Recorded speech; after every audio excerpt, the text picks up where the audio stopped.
In today's video, we will be checking on the ginger plants that I left on the ground covered in that greenhouse plastic behind me. As you can see, most of the plants are dead.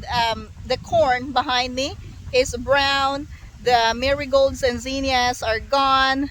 My sweet potatoes behind me that I covered with this plastic is also gone, and everything is now brown except for a few plants.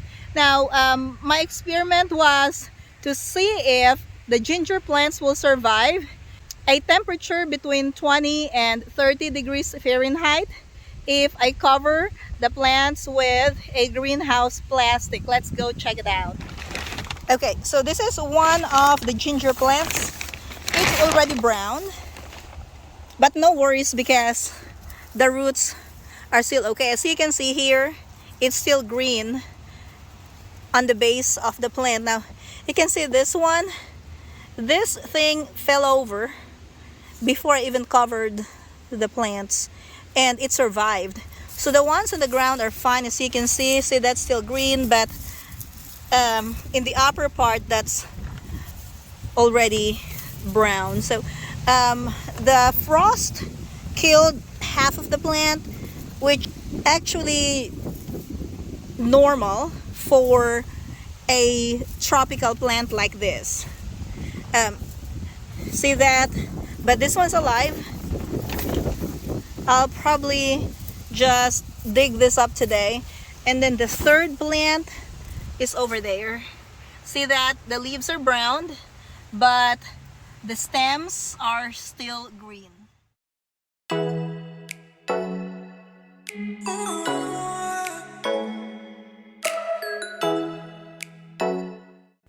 Although the leaves have turned brown, the ginger rhizomes still look great.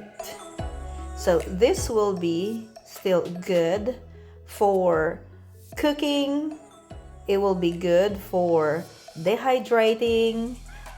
Turn some of this into ginger powder, and I will save some to plant in pots and start them earlier so that come spring of next year, these plants will be big enough and ready to be transplanted outside in my garden. Now I can say that ginger is probably one of the easiest plants to grow in your garden, because all you have to do is to start the ginger rhizomes indoor if you're living in a colder climate, and then have the roots established. You can transfer it in a bigger pot if you want, or transplant it into your garden, and you don't have to do a lot of work throughout the growing season. If you enjoyed this video, click that like button and subscribe if you haven't already. And of course, don't forget to hit that notification bell so you will not miss any episode from my channel. Thank you for watching and happy gardening!